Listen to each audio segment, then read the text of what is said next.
बताइए। देश का क्या नाम है? भारत। भारत देश के तुम सभी नागरिक हो ना? Yes sir.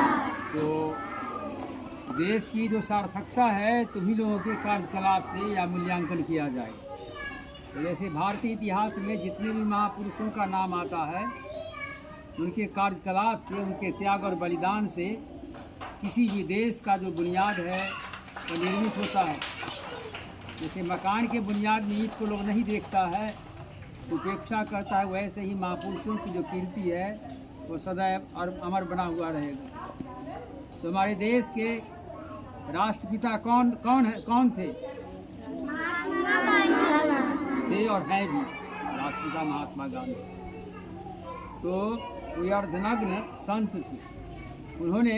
उनका जन्म था 2 अक्टूबर 1869 को। और एक महापुरुष हैं देश के द्वितीय प्रधानमंत्री स्वर्गीय लाल बहादुर शास्त्री। इनका भी 2 अक्टूबर को जन्मदिन है। तो राष्ट्रपिता गांधी ने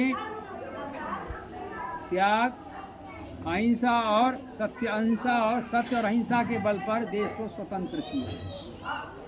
इनकी कीर्ति हम सबों के लिए अविस्मरणीय है। और हमारे राष्ट्रपिता गांधी किसी पद पर नहीं रहे, यह स्वाभाविक है, यह सत्य नियम है सृष्टि का। किसी के पद पर आने से किसी का हानि, किसी का नुकसान हो सकता है, यह संभव है। तो इनसे जब पूछा गया कि आप किसी पद पर रहिए, तो इन्होंने कहा कि नहीं, हम किसी पद पर नहीं रहेंगे, क्योंकि पद पर आने से हो सकता है किसी हमसे हार्म हो जाए, हानि हो जाए। ये राष्ट्रपिता की पद को सुशोभित करते रहे। और देश की जो गरीबी है, हमारे देश की गरीबी में जितने भी नागरिक हैं, गरीबी को मिटाने के लिए सबका परम या पुनित कर्तव्य बनता है। हम सभी मेहनती हों। गीता में कहा गया है कर्म सु कौशलम, किसी काम को कुशलतापूर्वक करो। जो भी काम है उसमें त्याग करोगे तभी उपलब्धि होगी। इसलिए राष्ट्रपिता का गांधी का संपूर्ण जीवन त्याग का अभूतपूर्व प्रतीक है। अतएव राष्ट्रपिता गांधी ने यह संदेश दिया है कि सत्य जो है, 2 और 2 को जोड़ोगे तो 4, उसका जोगफल भी, और 2 और 2 को गुना करो तो गुणनफल भी 4 ही है। ठीक उसी तरह से एक व्यक्ति के निर्माण में जितनी प्रतिभा की आवश्यकता है, तो प्रतिभाशाली आदमी ही संघर्ष को पेशेंस के साथ सह सकता है। राष्ट्रपिता गांधी को विरोधी लोग बहुत परेशान किया, फिर भी ये जीवन यज्ञ में डटे रहे, तनिक भी विचलित नहीं हुए। उसी तरह से हम लोग भी उनके जीवन से, उनके कीर्ति गाथा से प्रेरणा लें। प्रेरणा लेने के बाद अपने जीवन को हम उसी तरह से प्रकाशित करें जिस तरह से हमारे महापुरुषों का जीवन था, उसी तरह से। जब तक त्याग नहीं करोगे तो निर्माण नहीं।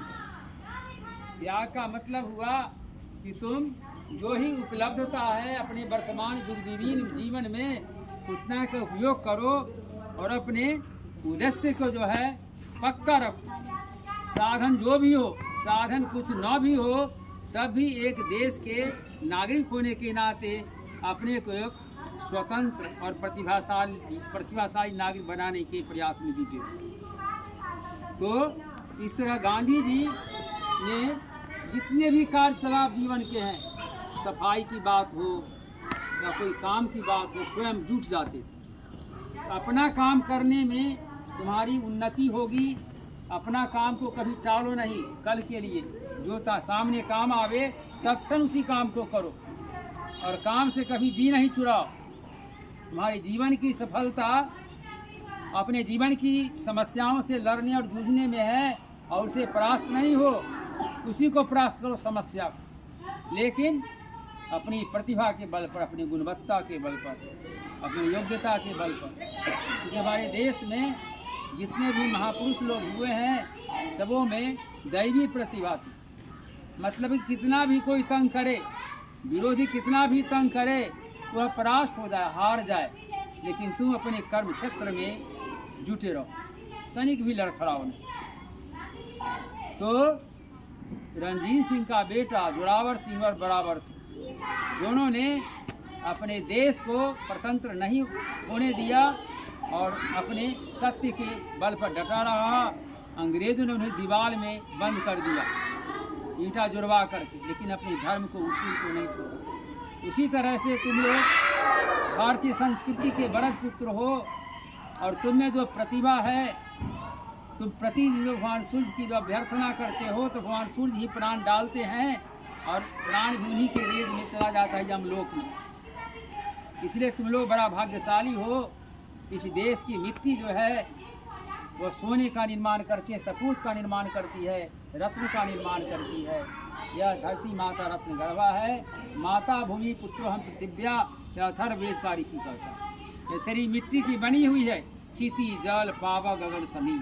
पुनः जब शरीरांत हो जाता है, देहांत हो जाता है, पुनः उन्हीं तत्वों में यह जीवात्मा को छोड़ करके सब मिल जाते हैं, चीत जल पावा गगन समी। इसीलिए तुम लोग अपने काम में, अपने पढ़ाई में और घर के भी काम में माता पिता का जो भी काम तुमको दे तो काम करने से मनुष्य मजबूत बनता है।